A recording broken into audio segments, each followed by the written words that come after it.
નમસ્કાર દર્શક મિત્રો, હું પીનલ આપનું સ્વાગત કરું છું લોકસભા 2024 ચૂંટણી જેના વિશેષ કાર્યક્રમમાં આજે વાત કરી રહ્યા છે સવારથી લઈને અત્યાર સુધી જે પણ મતદાનને લઈને અત્યાર સુધી જે હલચલ જોવા મળી છે તમામની વિગતવાર માહિતી આપને આપી રહ્યા છે.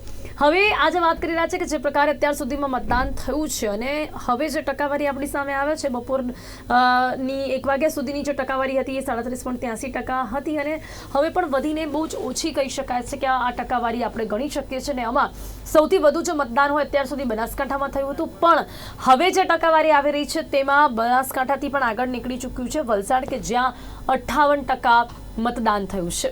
દર્શક મિત્રો, જ્યારે વાત આપણે ચૂંટણીની કરતા હોઈએ ત્યારે એવું કહી શકાય છે કે એક બહુ સામાન્ય વાત છે કે કોઈ પણ એક મજબૂત ઇમારતની રચના કરવી હોય ને તો તેના દરેક પિલરની જરૂરિયાત હોય છે અને દરેક પિલરને મજબૂત હોવું જરૂરી હોય છે. એટલા જ માટે કહીએ છીએ કે જો એક સમૃદ્ધ ભારતનું નિર્માણ કરવું હોય કે જો એક નવા ભારતનું નિર્માણ કરવું હોય તો એક મત ખૂબ જરૂરી છે અને આજે એ જ અપેક્ષા આપણે તમામ ગુજરાતીઓ પાસેથી રાખી રહ્યા છે કે તે લોકો પણ સમજે કે આ સમૃદ્ધ ભારતના નિર્માણ માટે તમારા દરેકના એક મતની ખૂબ જ જરૂરિયાત છે. તો આજે એ જ વાત આપણે કરી રહ્યા છે કે લોકો આને કેટલું સમજી રહ્યા છે, શું વિચારીને મત કરી રહ્યા છે. તમામ મુદ્દાઓ પર ચર્ચા કરવા માટે મારી સાથે જોડાયા છે રાજકીય વિશ્લેષકો છે.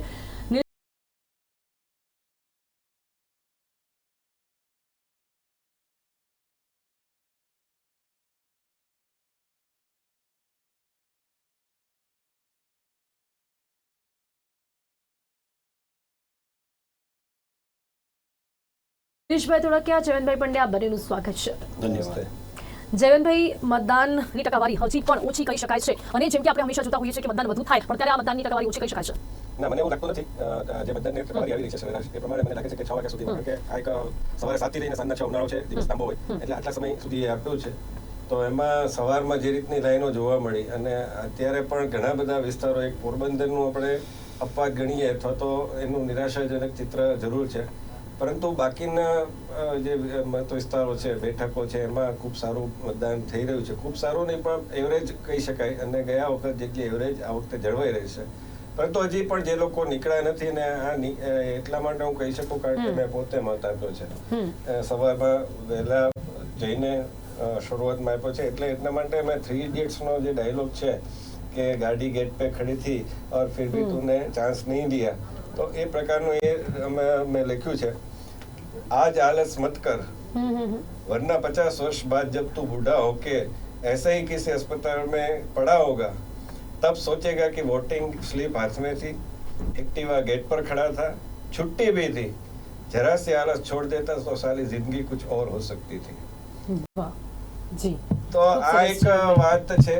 આપણે મતદાન કરવા નીકળવું જોઈએ. મતદાન નથી કરતા આપણે કોઈ દાન નથી કરતા. આપણો અધિકાર છે, અધિકાર નહીં પણ કર્તવ્ય છે, એનો ઉપયોગ કરવાનો છે. અને જો ન કરીએ તો પછી પાન કરી લે, કોઈ લગ્ન સમારોહમાં કોઈ સ્નેહીજન આવે કે કોઈ કાર્યકર્તા આવે પક્ષનો, તો આપણને કોઈ અધિકાર રહેતો નથી કે આપણે એની સામે આપણી ફરિયાદ રજૂ કરી શકીએ.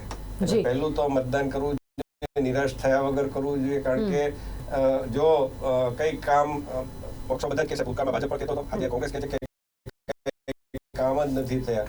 જો કામ ન થયા હોય તો દિલ્હી મેરઠ એક્સપ્રેસ હાઈવે ન બને, દિલ્હી મુંબઈ એક્સપ્રેસ હાઈવે ન બને, એસી હાઈવે ઉપર જે ફ્લાયઓવર બને છે એ ન બને, અને જે ભાવનગર સોમનાથનો કોરિડોર જે બની રહ્યો છે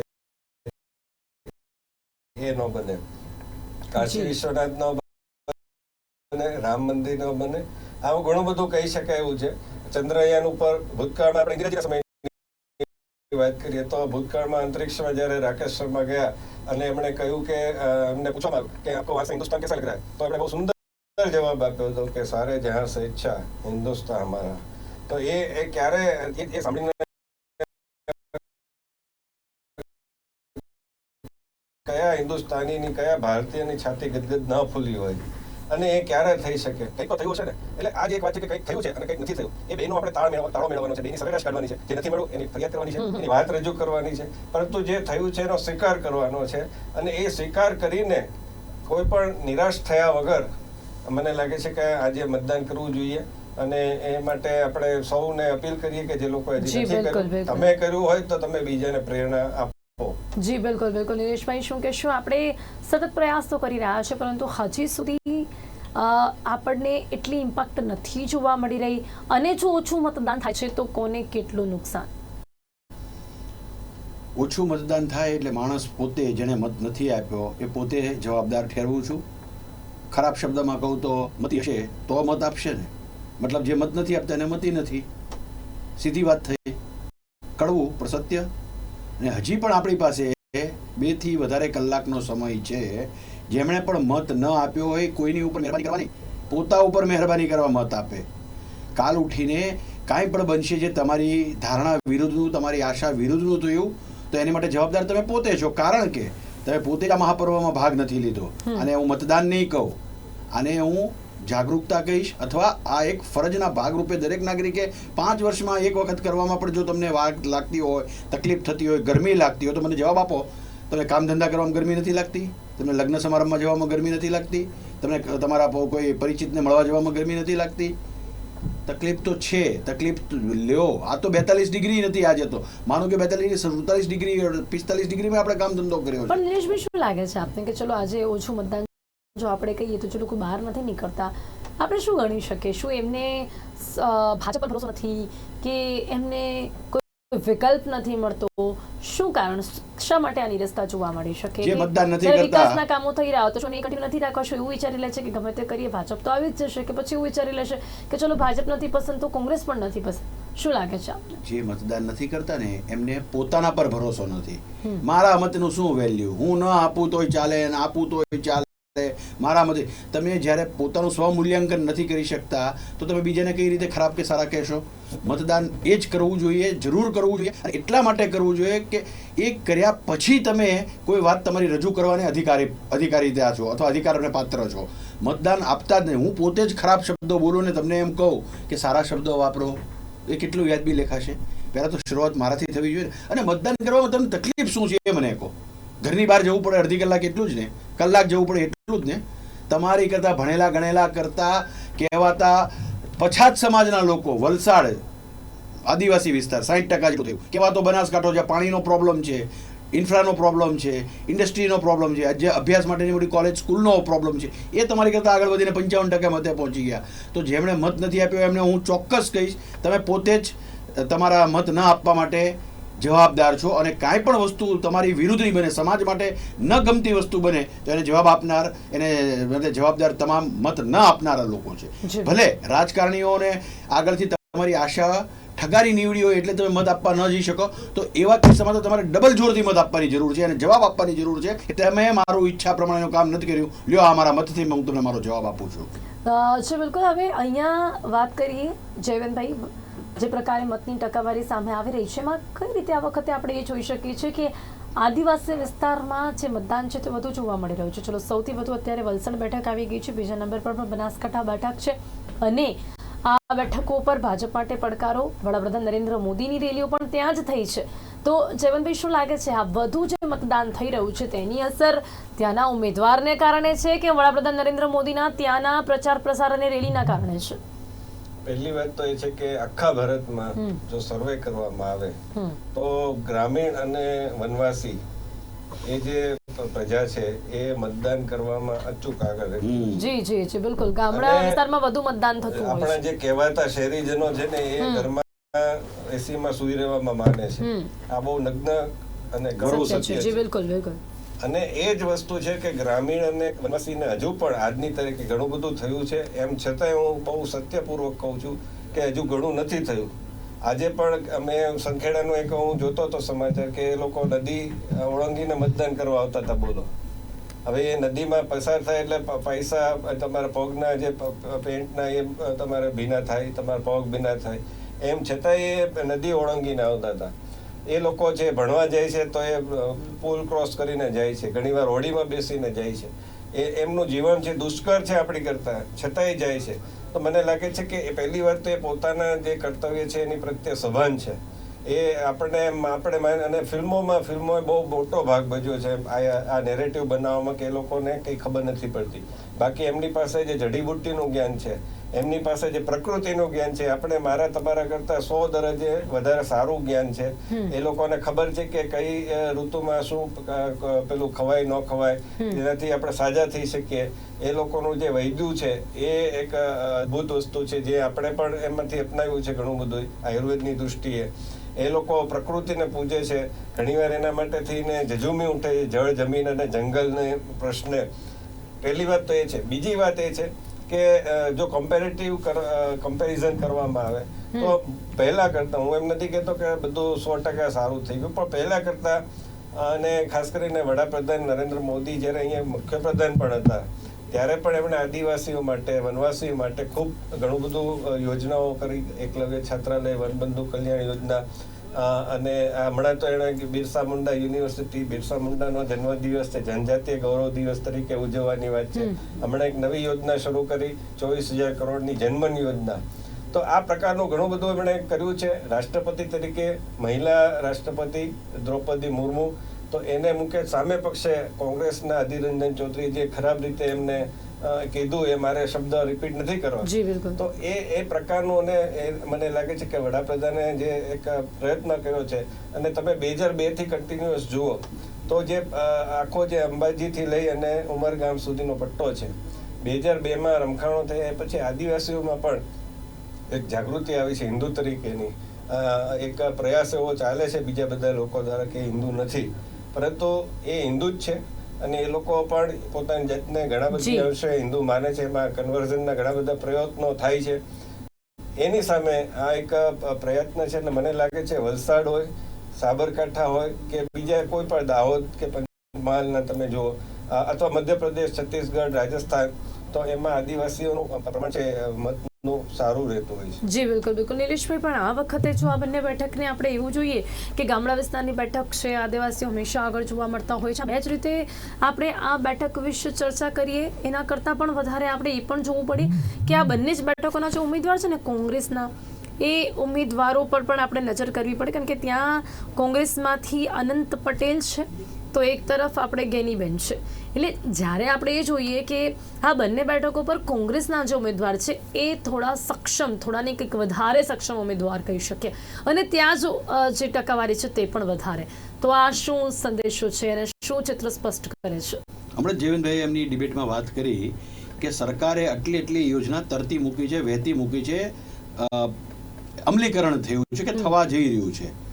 કદાચ તમે પૂછે એ પ્રશ્નનો જવાબ એમ કહીશ કે એ બાબતે સ્થાનિક વલસાડ ડિસ્ટ્રિક્ટ અને બનાસકાંઠા ડિસ્ટ્રિક્ટના સ્થાનિક જે કંઈ કાર્યકર્તા હોય જે તે પક્ષના, એ લોકો એ બાબતે લોકોને અવગત કર્યા છે, જાણકારી આપી છે. બાકીની જગ્યાએ ઓછું મતદાન થયું છે, તો એનું કારણ એ છે કે ત્યાંના કાર્યકરોમાં, ત્યાંના કહેવાતા નેતાઓમાં, કે ત્યાંના કહેવાતા ઉમેદવારોએ લોકોને સરકારશ્રીની યોજના શું છે, શું થઈ શકે, શું થવાનો પ્લાન થઈ રહ્યો છે, એની જાણકારી નથી આપી. ફોર ધેટ મેટર મીડિયા કે સ્વયંસેવી કાર્યકર્તા કે પોલિટિકલ પાર્ટીના જોડાયેલા, સંકળાયેલા તમામ લોકોની ફરજ એ છે કે એક્ઝિક્યુશન લેવલે સરકાર જે કાંઈ યોજના અમલમાં મૂકવા ધારે છે, કે એની માટે પ્રપોઝ પ્લાન છે, એની આગળ બ્લુ પ્રિન્ટ છે, એનું execution at the end of the day જે કોઈ વોટર છે, મતદાતા છે, એની સુધી એની જાણકારી આપવી જોઈએ. જે કદાચ આપવામાં આ લોકો ઉણા ઉતર્યા છે ને એના પ્રમાણે, એના કારણે આ ટકાવારી ઓછી થઈ છે. જનતા તો જવાબદાર છે જ, પણ સૂતેલી જનતાને જગાવવામાં કહેવાતા રાજકારણીઓ કે એમની ટીમ મેમ્બરો પણ એટલા જ વામણા પુરવાર થયા છે. જી બિલકુલ. હવે વાત જો નિલેશભાઈ રાજકોટ બેઠકની કરીએ તો શું લાગી રહ્યું છે? રાજકોટ લોકસભા બેઠક પર અત્યાર સુધી 46% જેટલું મતદાન થયું છે. આ બેઠક પહેલેથી જ આ વખતે ચર્ચાનો વિષય છે. રૂપાલાના વિવાદની કેટલી અસર જોવા મળી શકે? શું લાગે છે જો રાજકોટની ટકાવારી અત્યાર સુધીની 46% થઈ હોય તો? એક જ વાક્યમાં જવાબ આપીશ. 1 રનથી જીતો, 10 વિકેટથી જીતો, 100 રનથી જીતો, એક ઇનિંગથી જીતો, that's it. That is my answer. જી જયવંતભાઈ, આપને શું લાગે છે? પહેલી વાત તો એ છે કે જે નિલેશભાઈ પણ કહ્યું ને, જે વનવાસી વિસ્તારની પણ વાત કરી કે કાર્યકર્તાઓ જગાવવામાં નિષ્ફળતા, અથવા તો એ કાર્યકર્તાઓ નથી જાગ્યા, તો એની સામે મારે એ પણ કહેવું છે કે વિપક્ષ તરીકે આજે દાખલા તરીકે એવું નથી કે આ બધી યોજનાઓ છે, અમલમાં છે, આ છે, તે છે. હવે તમે સમાચાર વાંચો છો, તમે ડિબેટ કરો છો, હું પણ સમાચાર વાંચું છું, નિલેશભાઈ પણ વાંચે છે. આપણે ઘણી બધી વાર ઓફિસમાં જઈએ છીએ ત્યારે કડવો અનુભવ થતો હોય છે અધિકારીઓનો અથવા કર્મચારીઓનો, પરંતુ ત્યાં કયો વિપક્ષ છે જાય છે અને કહે છે કે આ કરી આપો. આધાર કાર્ડ કઢાવવા જાઓ તમે, બીજું કઈ મામલી. હમણાં જ એક આયુષ્માન યોજનામાં રાજકોટમાં એક ડોક્ટરનો કિસ્સો આવ્યો કે જેણે ખોટા પૈસા પડાવી દીધા. તો હવે આવા મુદ્દા જે વિપક્ષે ખરેખર ઉપાડવા જોઈએ, એને બદલે તમે જે રાજકોટનો પ્રશ્ન ઉઠાવ્યો તો એવા પરેશ ધાનાણી જે કહે છે કે હું બહેનોનો જવતલ્યો ભાઈ છું. તમે આ એક કોઈ કેરી પકવે ને તમે એને વાળીને ખાઈ જવા માંગો છો, એ શક્ય બનતું નથી ઘણી વાર, કારણ કે એ પડે ત્યારે કેચ કરવા માટે પાછા ભાજપ વાળા ઉભા જ હોય છે. એની કરતા તમે છે કઈક તમારી રીતે કેરી પકવો, તમે આંબો રોપો, ભલે કદાચ 10 વર્ષે ઉગશે, 15 વર્ષે ઉગશે, પણ તમને કેરી તો મળશે એની, તમારું પોતાની ખેતી તો હશે. પણ એ નથી કરવું, એને બસ બીજાના પેલામાંથી રસ છે, પોતાનું પોઝિટિવ કરવાને બદલે હંમેશા નેગેટિવ કરવા માટે પ્રયત્ન કરે. રાજકોટમાં જે થયું એમાં 100% જે આપણને એવું લાગે કે રૂપાલાજી ખોટું બોલ્યું ને એ માટે એમણે ક્ષમા પણ માગી લીધી, CR પાટીલે પણ માગી લીધી. એ પછી જે આખું થયું ને એમાં રાહુલજી બોલ્યા, ઉમેશ મકવાણા બોલ્યા, એમ છતાંય જે આંદોલનકારી વર્ગ છે એને એની વિરુદ્ધ કોઈ પ્રશ્ન નથી. માત્ર ને માત્ર રૂપાલાજી સામે પ્રશ્ન છે. એનો અર્થ એવો થયો કે જે ભાજપ વાળા કહે છે કે કોંગ્રેસ પ્રેરિત છે, તો એમાં કઈક અંશે સત્ય રહેલું છે. તો એ જે વાત છે એ સમજવાનું. અને બીજું કે એ પછી ઘણા બધા ડેમેજ કંટ્રોલના પ્રયત્ન ખુદ વડાપ્રધાન નરેન્દ્ર મોદી સ્વયં એ જયારે આવ્યા ત્યારે જામ સાહેબના પગે ચરણ સ્પર્શ કર્યા, એમની પાઘડી એમણે પહેરાવી. માંધાતા સિંહની વાત હોય, હમણાં આપણે છાપાઓમાં પણ એડવર્ટાઇઝ જોઈએ છે કે કેટલા બધા રાજપૂત સમાજો, કારડિયા હોય, પછી બીજા બધા એ લોકો ટેકો જાહેર કરી રહ્યા છે. મને લાગે છે કે જે દિવસે નરેન્દ્ર મોદી આવ્યા ને જામ સાહેબને ચરણ સ્પર્શ કર્યો ત્યારે આ વિષય પૂરો થઈ જવો જોઈએ, નથી થયો. કોઈક વર્ગ છે ને હજી પણ દુઃખી છે. તો મને લાગે છે કે હવે એ પણ આ ટકાવારી જોઈને શું લાગે છે, રાજકોટની જે ટકાવારી છે જોઈને શું લાગે છે?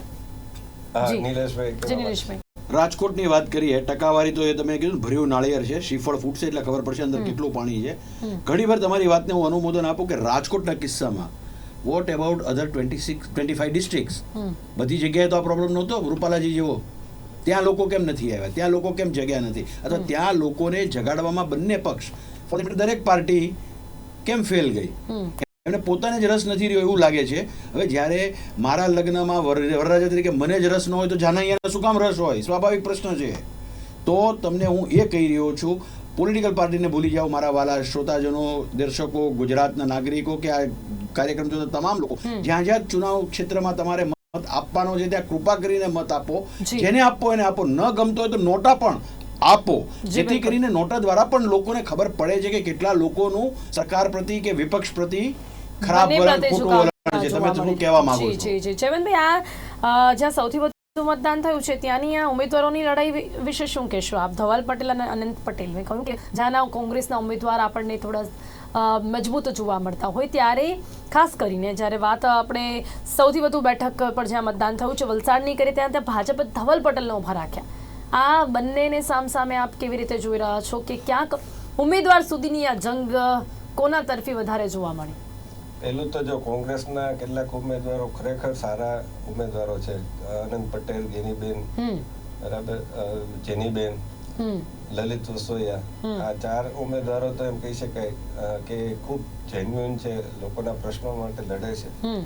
પરંતુ સાથોસાથ એ પણ જોવું જોઈએ કે એની પાસે સંગઠન કેટલું, એની પાસે કાર્યકર્તાઓ કેટલા, એની પાસે મુદ્દાઓ કેટલા. આજે સૌથી મોટો મુદ્દો મારી દૃષ્ટિએ, એટલે જે ચૂંટણીમાં ચર્ચાઈ છે એ મુદ્દા પૈકીનો એ છે કે SC ST OBC નું આરક્ષણ કોંગ્રેસ છે મુસલમાનોને આપી દેવા માંગે છે. એ જે આખું નેરેટિવ બન્યો છે અને એ વડાપ્રધાને ઉપાડ્યો છે, કર્ણાટકમાં એ થયું છે. મુસલમાનોની કેટલીક જાતિઓ છે એ OBC માં આવે છે, એને અનામત મળે જ છે ઓલરેડી, પરંતુ આ તો આખી બધી જ જાતિઓ એને માત્ર ઇસ્લામ પંથમાં માને છે એટલા માટે એને અનામત આપી દેવી. એના કારણે આ અનામતનો મુદ્દો છે ખૂબ મોટો ઇશ્યુ આખા ભારતમાં બનવાનો છે અને લોકો બનવાનો પ્રયત્ન પણ કદાચ હજી આ મુદ્દા ઉપર કોંગ્રેસને આપણે સાંભળી લેવી પડે છે વેનભાઈ, કે જે વાત અહીંયા કહેવામાં આવી રહી છે ભાજપ તરફથી, આ મોટો એક મુદ્દો છે, પણ હજી પણ કદાચ એવું લાગે છે કે કોંગ્રેસ તરફથી આ વિશે કોઈ પ્રતિક્રિયા આવવી જોઈએ. કોંગ્રેસ પ્રતિક્રિયા કરતા તે અત્યારે જે કરી રહી છે એ બહુ ખરાબ. એક બે વિડીયો હું તમને કહીશ. રાહુલ ગાંધીજીએ કહેલું છે. એક તો એ કે અમેરિકામાં શ્વેત લોકો પેપર કાઢે છે કોમ્પિટિટિવ એક્ઝામ કે બીજાના, એના કારણે બ્લેક લોકો છે એ એમાં નાપાસ થાય છે. પછી બ્લેક લોકોએ પેપર કાઢ્યું તો એમાં વ્હાઈટ લોકો નાપાસ થયા. તો એ લોકો એને રાહુલ ગાંધીજી આ ઉદાહરણને ટાંકીને એમ કહે છે કે અહીંયા સવર્ણો પેપર કાઢે છે એટલે દલિતો નાપાસ થાય છે. હવે આ એક વર્ગ વિગ્રહ ભડકાવાની વાત છે. આવું કંઈ થતું નથી. એમાં કોઈ જોતું નથી કયા શિક્ષકે કાઢ્યું, કયા પેલા એ કાઢ્યું.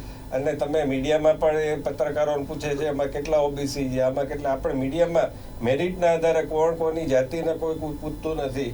એમાં તે વર્ગ વિગ્રહ ભડકાવવાની કોશિશ. એટલે રાજકારણ થવું જોઈએ અને બધા જ જાતો નથી કે કોઈ એવું નથી કરતું. પણ આ પ્રકારનું છેલ્લે હદ સુધીનું તમે રાજકારણ કરો. સંપત્તિ છે, તમે એમ કહો કે જેની સંખ્યા વધુ, તો જે લોકોએ ઓછી સંખ્યા રાખી છે, જેણે એક જ બાળક કર્યું, બે જ બાળક કરે તો એનો ગુનો શું? એના કારણે એની સંપત્તિ વધી તો એ સંપત્તિ એને બીજાને આપી દેવાની. જે લોકો તો એને તમે મહેનત કરીને કમાવા માંગો છો કે પછી એમને વગર મહેનતે પૈસા આપી દેવા માંગો છો ને એને ગરીબને ગરીબ રાખવા માંગો છો? આ બે મોડલ છે, એ મોડલ છે જોતા હોય છે.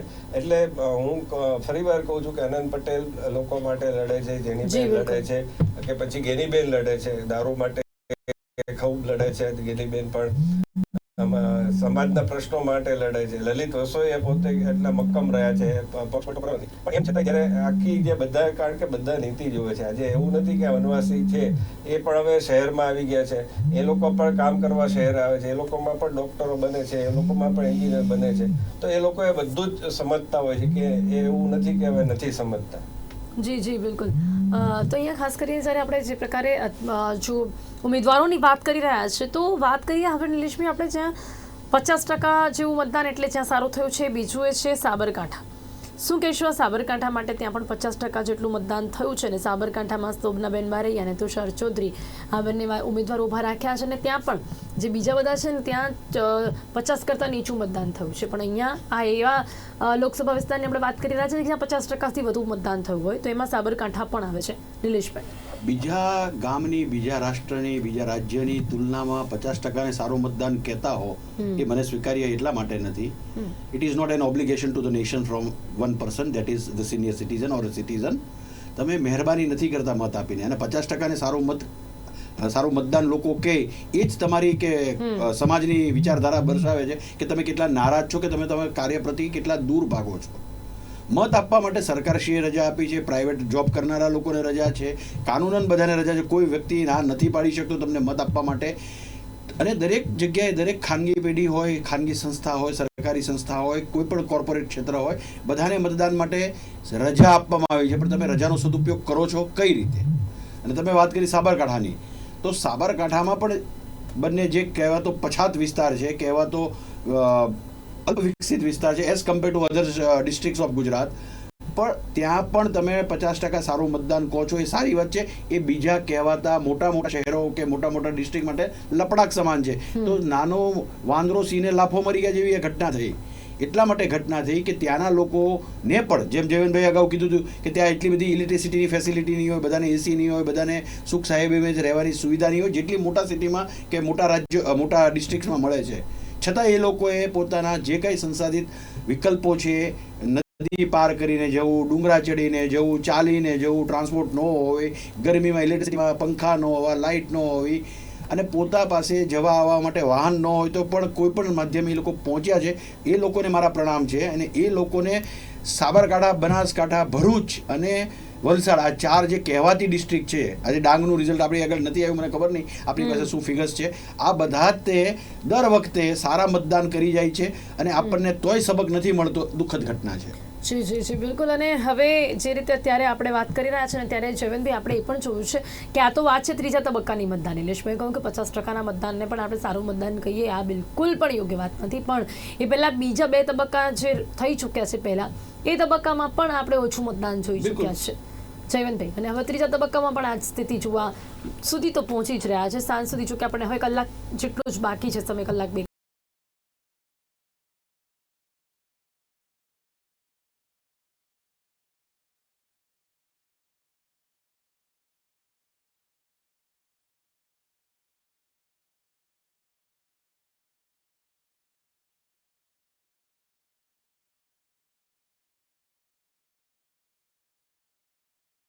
કલાક જેટલો સમય બાકી છે.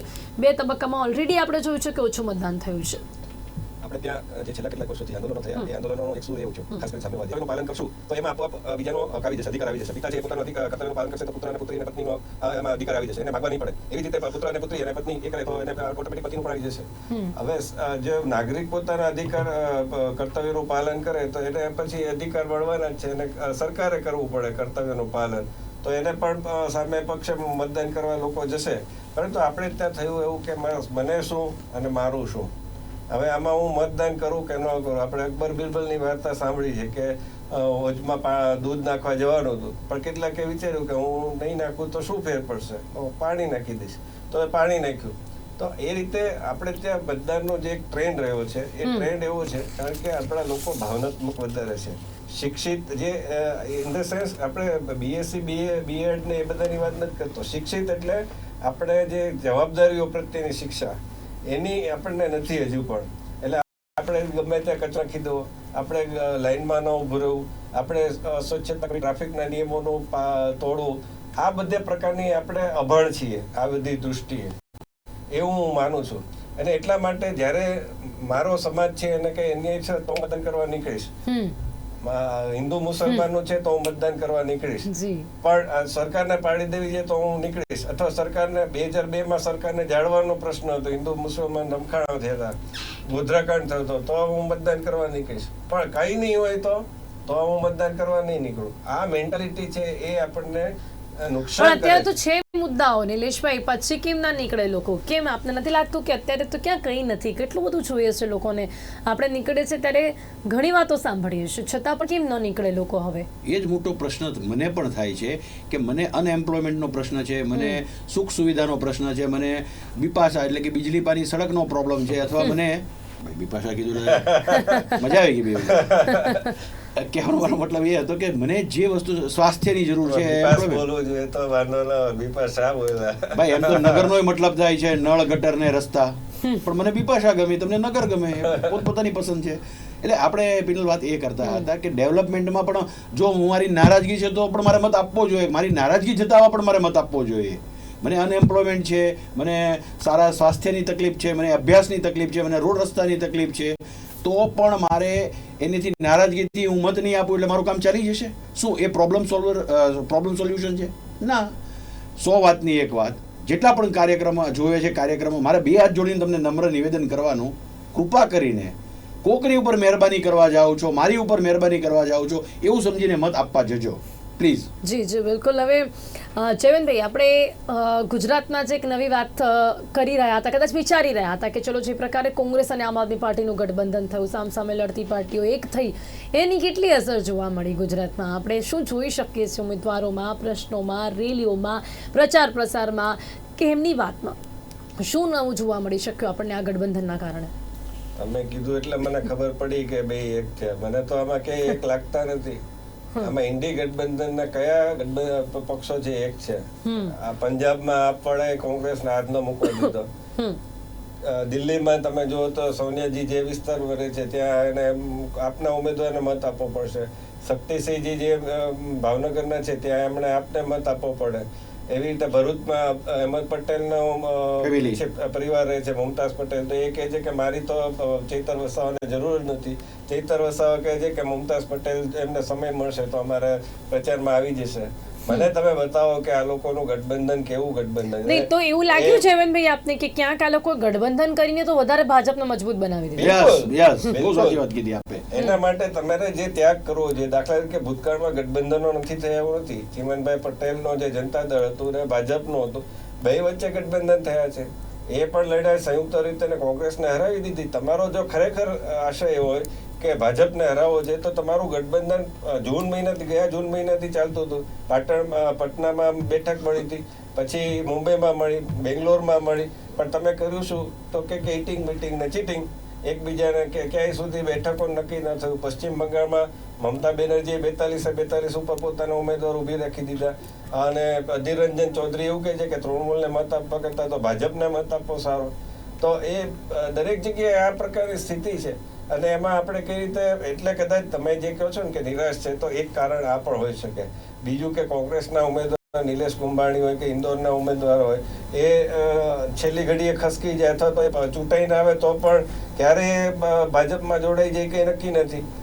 ઇવન કોંગ્રેસમાંથી ભાજપમાં જ જોડાય છે એવું નથી. સુસ્મિતા દેવ પશ્ચિમ બંગાળમાં જોડાયા, એ કોંગ્રેસમાંથી તૃણમૂલમાં જોડાયા. પીસી ચાકો જે રાહુલ ગાંધી સૌથી નિકટના હતા એ કેરળમાં એનસીપીમાં જોડાઈ ગયા, ત્યાંના પ્રદેશ પ્રમુખ બની